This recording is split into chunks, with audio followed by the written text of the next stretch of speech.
இந்த ப்ரோமோவை பார்த்ததுக்கு அப்புறம் எத்தனை பேருக்கு தோணுச்சு இதுக்காடா இவ்வளோ நேரம் அப்படின்ற மாதிரி சீரியஸ்லி சொல்கிறேன். காலையிலேருந்து 9 மணிக்கு வர ப்ரோமோ வரவே இல்லை. என்னடா மேட்ரு அப்படின்னு பார்க்கும்போது நான் என்ன நினச்சினா, ஓகே ஒருவேளை ரொம்ப ஹைப்பாக இருக்க ஒரு ப்ரோமோ வரப்போது போல, அதனால தான் இந்த அளவுக்கு டிலே பண்ணி ஹைப் ஏற்றுறாங்க போல அப்படின்ற மாதிரிலாம் நினச்சிக்கிட்டு இருந்தேன். ஆனால் இந்த ப்ரோமோ ஹாட் ஸ்டார் ப்ரோமோ ஒன்று விட்டாங்கல்ல, அதை பார்த்ததுக்கு அப்புறம் தான் தெரிஞ்சிச்சு சண்டே எபிசோடில் ஒருவேளை கண்டென்ட் இல்லையோ அப்படின்ற மாதிரி பயம் வருதுங்க. ஏன்னு பார்த்தீங்கன்னா இந்த ராஜாராணி டாஸ்க் இருக்குல்ல, அந்த டாஸ்க்கை பற்றி விஜய் சேதுபதி கேள்வி கேட்காம இருந்தாலே நல்லது அப்படின்ற மாதிரி நேற்று சொல்லியிருந்தோம். அதே மாதிரி பார்த்தீங்கன்னா சாட்டர்டே எபிசோடில் கேள்வியே அதை பற்றி பெருசாக இல்லை. ஸோ அதனால தான் பார்த்தீங்கன்னா எபிசோடு ரொம்பவே எங்கேஜிங்காக போச்சு. அந்த மேட்டர் பெருசாக எடுக்கல அப்படின்ற போது. ஆனால் இன்னைக்கான முதல் கேள்வி அந்த ப்ரோமோல பார்க்கும்போது என்ன கேட்டிருக்காருன்னா, இந்த ராஜா ராணி 2 பேர் இருந்தாங்களே, இவங்களோட பெர்ஃபார்மன்ஸ் எப்படி இருந்தது அப்படின்ற மாதிரி கேட்குறாங்க. மொத்த பேர் எந்திரிச்சு கழிவுகளையும் ஊத்துறாங்க. குறிப்பாக பார்த்தீங்கன்னா ஆர்ஜே ஆனந்தி, முத்துக்குமரன், அதுக்கப்புறம் பார்த்தீங்கன்னா நம்ம டபுக்கு டப்பானா யாருன்னு தெரியல, அருண் வந்து பார்த்தீங்கன்னா இந்த மாதிரிலாம் சொல்றாரு. ஆக்சுவலாக எல்லாருமே வந்து இந்த மாதிரி ராஜாவும் சரி ராணியும் சரி எதுவுமே பண்ணல, சும்மா தான் உட்காந்துட்டு இருந்தாங்க. முத்துக்குமரலாம் சொன்னார் இந்த மாதிரி வந்து சேர்ல வந்து சும்மா கம் போட்டு உட்காந்த மாதிரி உட்காந்துட்டு இருந்தாங்க அப்படின்ற மாதிரி பார்த்தீங்கன்னா மொத்த பேர் கழிவுகளையும் ஊத்துறாங்க. அது உண்மையானு கேட்டால் ஆமாம், ஆப்வியஸாக பார்த்தீங்கன்னா 2 பேரும் அப்படி தான் இருந்தாங்க. சாச்சனாவது 1-2 இடத்துல கோவப்பட்டு ஏதோ ஒரு கத்தவாது செஞ்சாங்க. இந்த பக்கத்தில் நம்ம ராணவ் இருக்கார்ல, அவர் வந்து பார்த்தீங்கன்னா உண்மையிலேயே பாகுபலி மாதிரி நினச்சிக்கிட்டு அதே சிம்மாசனத்தில் பார்த்தீங்கன்னா 2 நாளும் அப்படியே உட்காந்துக்கிட்டே தான் இருந்தார். மனுஷன் பார்த்தீங்கன்னா இருக்கிறதே தெரியல அப்படின்றதா சொல்லணும். அவர் வந்து பார்த்தீங்கன்னா ராஜாவாக ஃபீல் பண்ணிக்கிட்டாரு. ஆனால் டெசிஷன் எடுத்தது எல்லாமே பார்த்தீங்கன்னா இங்கே வந்து தீபக் தான் எடுத்தார். அது தப்பா கரெக்டா அப்படின்றதெல்லாம் தாண்டி அவர் என்ன நினச்சாரு, என்னோட ரோல் இதுதான் அப்படின்ற மாதிரி பார்த்தீங்கன்னா அவர் மனசில் வந்து புகுந்து பாய்ஸ் டீமில் வந்து சொல்லிட்டானுங்க, ராஜா இப்படி தான் இருக்கணும், இப்படி தான் இருக்கணும், ஆலோசனைலாம் பார்த்தீங்கன்னா இவர் தான் எடுக்கணும், அதே மாதிரி டிசிஷன்லாம் பார்த்தீங்கன்னா தளபதி தான் எடுக்கணும் அப்படின்ற மாதிரி சொல்லி அவர் கம்முன்னு உட்கார வச்சிட்டானுங்க. 2 நாளும் பார்த்தீங்கன்னா தலைவர் சும்மா தான் உட்காந்துட்டு இருந்தான். நான் ஆல்ரெடி அந்த ஷோவோட ரிவ்யூலேயே சொல்லியிருந்தேன், 2 நாளுமே பார்த்தீங்கன்னா ஜம்முன்னு ஒருத்த உட்காந்துட்டு ஒரு கண்டென்ட் எதுவுமே இல்லாமல் சூப்பராக வாழ்ந்துட்டு போனானா அது வந்து பார்த்தீங்கன்னா ராணவ் தான் அப்படின்ற மாதிரி.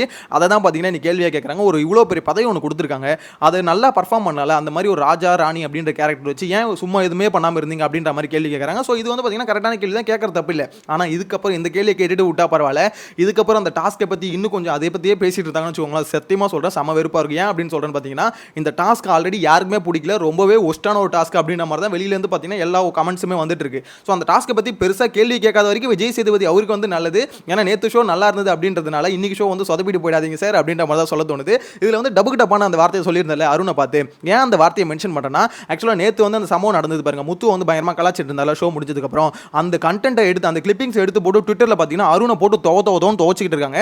எப்படா நீ வந்து இந்த மாதிரி கலாய்ப்ப, உனக்கு மேட்ரு என்னன்னே தெரியாது. சாச்சனா வந்து முத்துக்குமரனை கூப்பிட்டதே சாச்சனா தான். ஸோ அப்படி இருக்கும்போது இவன் போயிட்டு சாச்சனாவுக்கு வந்து ஆறுதல் சொல்கிறான் அப்படின்னும் போது உனக்கு எங்கே வலிக்குது, அதை வந்து நடிப்பு ஃபேக்கு அப்படின்ற மாதிரிலாம் சொல்கிறல, விஷயம் தெரிஞ்சுக்கிட்டு நீ பேச வேண்டியதான், தெரியாமல் எதுக்கு பேசுகிற அப்படின்ற மாதிரி பார்த்தீங்கன்னா மொத்த பேரும் சேர்ந்து கழுவி ஊற்றுறாங்க.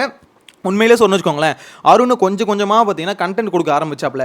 ஆனால் அது மொத்தமாக பார்த்தீங்கன்னா ஒரே நாளில் போட்டு அடித்து துவச்சி முடிச்சு விட்டாங்க தான் சொல்லணும். சில பேருக்கு வந்து அருணுக்கு சப்போர்ட் பண்ணுறாங்க, இந்த மாதிரி வந்து முத்துக்குமரன் பண்ணுறது இப்படி தான் இருக்குது அப்படின்ற மாதிரி.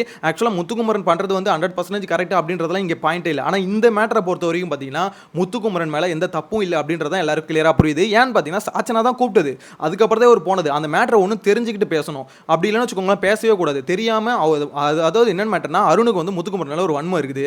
அந்த வன்மத்தை வந்து பார்த்தீங்கன்னா இந்த மேட்டரை சேர்த்து வச்சு பார்த்தீங்கன்னா கொட்டுன்னு கொட்டிட்டாரு. இன்னொரு விஷயம் எல்லாம் கேட்குறாங்க, விஷாலும் அங்கே தானே இருந்தார், விஷாலை பற்றி ஏன் கேள்வி கேட்கல, விஷால் போய் இந்த மாதிரி சமாதானப்படுத்தலாம், அப்போ அவன் வந்து நடிக்கலையா அப்படின்ற மாதிரிலாம் கேட்டுட்டு இருக்காங்க. உண்மையிலே பார்த்தீங்கன்னா இங்கே டபுக்கு டப்பா யாருன்னா அருண் தான். யாருன்னா விஷாலுக்கு டப்பா அடிச்சிட்டு இருக்காப்ல. இதுக்கு முன்னாடி ஒரு 2-3 வாரத்துக்கு முன்னாடி நினைக்கிறேன் விஜய் சேதுபதி கேட்கும்போது யார் இந்த வீட்டில் வந்து டப்பா அடிக்கிறது அப்படின்னு கேட்கும்போது இந்த பாய்ஸ் டீமில் யாருமே அடிக்கல சார் அப்படின்ற மாதிரி அவர் சொல்லியிருப்பாரு. விஜய் சேதுபதி வந்து அப்போ நீங்களே வச்சுக்கோங்க அந்த சொம்புன்ற அந்த பட்டத்தை அப்படின்ற மாதிரி சொல்லியிருப்பாரு. உண்மையிலே இப்போ தான் தோணுது அந்த பாய்ஸ் வீட்டில் பார்த்தீங்கன்னா வேற யாரும் அடிக்கல, அருண் தான் பார்த்தீங்கன்னா டப்பா அடிச்சிட்டு இருக்காரு. யாருக்குன்னு பார்த்தீங்கன்னா விஷாலுக்கு வந்து பயங்கரமாக டப்பா அடிச்சிட்டு இருக்காரு. ஆக்சுவலாக விஷாலை பற்றி மட்டும் எந்த இடத்துலையுமே பேசிடவே மாட்டானே, அப்படியே இருப்பான். ஆனால் மற்றவங்களை பற்றி மட்டும் பேசுறதுக்கு பயங்கரமாக பூந்துக்கிட்டு வந்துருவாரு. அதுவும் கேர்ள்ஸ் டீமுக்கு அகேன்ஸ்டாக பேசணும்னு வச்சுக்கோங்களேன், அருணை கையில் பிடிக்க முடியாதுங்க. பாய்ஸ் டீமை பற்றி பார்த்தீங்கன்னா பின்னாடி பேசுறாரு, கேர்ள்ஸ் டீமை வந்து பார்த்தீங்கன்னா முன்னாடியே வச்சு பேசுறாரு. எனக்கு தெரிஞ்சு ஏதாவது ஒரு கேர்ள்ஸ் வந்து பார்த்தீங்கன்னா அருணை வச்சு செஞ்சு விட்டுணும். அப்போ தான் இந்த வந்து அதாவது எப்படின்னா நீ பேசுறேன்னா எல்லாருக்கிட்டையும் பேசணும். ஒன்று இது எப்படி சொல்றது, பாய்ஸ் டீமில் இருக்க எல்லாருக்கும் அகேன்ஸ்டாக உங்க கருத்து மாற்று கருத்து இருக்கு, அப்போ முத்துக்குமரன் முன்னாடி நிற்க வச்சு இந்த மாதிரி கேள்வி மேலே கேள்வி கேட்டு போட்டு தாக்கு, முன்னாடி பேசாமல் பின்னாடி இப்படி பேசுறல. அதனால தான் பார்த்தீங்கன்னா மொத்த பேர் சேர்ந்து வச்சு இப்போ போட்டு அருண் அடின்னு அடிக்கிறாங்க. நேத்துல இருந்து சரியான அடிங்க போட்டு துவைக்கிறாங்க. அருணோட பிஆர் டீமாலே தாங்க முடியலன்னு வச்சுக்கோங்களேன். ஆனால் அந்த அளவுக்கு பார்த்தீங்கன்னா அடி பலமாக விழுந்துட்டு இருக்கு. ஆனால் அருணுக்கு இது தேவைதான் அப்படின்ற மாதிரி தோணுது. ஏன்னு பார்த்தீங்கன்னா ஆக்சுவலாக இதில் வந்து ஃப்ரெண்ட்ஷிப்ன்ற ஒரு விஷயத்தை வந்து இங்கே பாண்டிங் வந்து இந்த கேமில் வந்து கொண்டு வரவே கூடாது. இப்போ எக்ஸாம்பிளுக்கு வச்சுக்கோங்களேன், முத்துக்குமரனுக்கும் ஜாக்லினுக்கும் ஒரு ஃப்ரெண்ட்ஷிப் இருந்தாலுமே 2 பேருமே பார்த்தீங்கன்னா எந்த இடத்துல அடிக்கணுமோ அடிச்சுக்கிறானுங்க. ஏன்னா அது வந்து கேம்னா அப்படி தான் இருக்கணும். ஆனால் இந்த இடத்துல விஷாலுக்கும் அருணுக்கும் ஒரு ஃப்ரெண்ட்ஷிப் இருக்குல்ல, இது வந்து பார்த்தீங்கன்னா கேமை டோட்டலாகவே ஸ்பாயில் பண்ணுது. என்ன பண்ணுறாங்கன்னா அருண் வந்து பார்த்தீங்கன்னா விஷாலுக்கு அகேன்ஸ்டாக ஒரு விஷயத்தை பண்ணுறதே இல்லை. விஷால் அது மாதிரி எங்கே உட்கார்ந்தாலும் சரி, விஷால் எங்கே உட்காந்துருக்காரோ அது பக்கத்துலேயே தான் போய் உட்காரும். ஏன்னா வேற எங்கேயாவது உட்காந்தா சப்போர்ட் இருக்காது. எப்படி சொல்கிறது, ஒரு சப்போர்ட்டை கூட வச்சுக்கிட்டே இருக்கணும்னு சொல்லுவாங்களே, அந்த மாதிரி தான் அருணுக்குன்னு பார்த்தீங்கன்னா தனியாக எந்திரிச்சு நின்று பேசுகிற தைரியமோ கெப்பாசிட்டியோ இல்லவே இல்லை. கூட ஒருத்தவங்க இருந்தால் கும்பலோட கோவிந்தா போடணும்னு சொல்லலாம். அந்த வேலையை தான் அவர் பண்ணிட்டு இருக்காரு அப்படின்ற மாதிரி எனக்கு என்னமோ தோணுது. உங்களோட கருத்தை மறக்காம கமெண்ட்ல மென்ஷன் பண்ணுங்க. இந்த ஃபர்ஸ்ட் ப்ரோமோ பார்க்கும்போது லைட்டாக கொஞ்சம் பயமா இருக்கு அப்படின்றத க்ளீனாக சொல்லிக்கிறேன். பார்க்கலாம் நெக்ஸ்ட் ப்ரோமோ எப்படி விடுறாங்க. ஒருவேளை இது வந்து பார்த்தீங்கன்னா ஒரு சாம்பிள் மாதிரி கொடுத்துட்டு இதுக்கப்புறம் பெட்டராக கொடுப்பாங்களா அப்படின்ற மாதிரி தெரியல. வெயிட் பண்ணி பார்க்கலாம். சேனலை ஃபர்ஸ்ட் டைம் பார்த்தீங்கன்னா சப்ஸ்கிரைப் பண்ணி வச்சுக்கோங்க. நெக்ஸ்ட் வீடியோல மீட் பண்ணலாம். Bye by.